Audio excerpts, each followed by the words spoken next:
Welcome to our comprehensive installation guide for float switches. Whether you're a DIY enthusiast or a professional installer, this step-by-step tutorial will help you properly install float switches in various setups. Let's dive in. Before we begin, make sure you have all the necessary tools and components handy.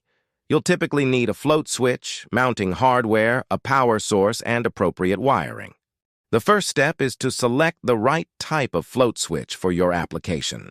Consider factors such as the type of liquid, the size of the tank or container, and the desired mounting orientation.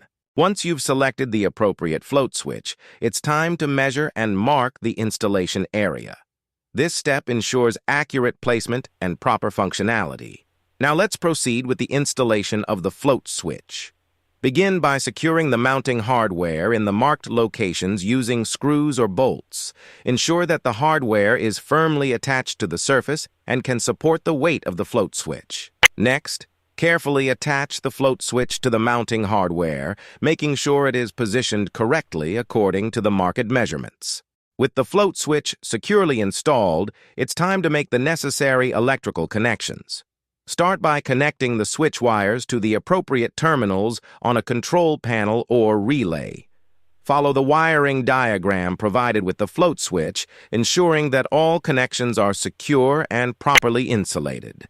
Before completing the installation, it's essential to test the float switch to ensure proper operation. Fill the tank with the liquid up to the desired level and observe the switch's response. Congratulations!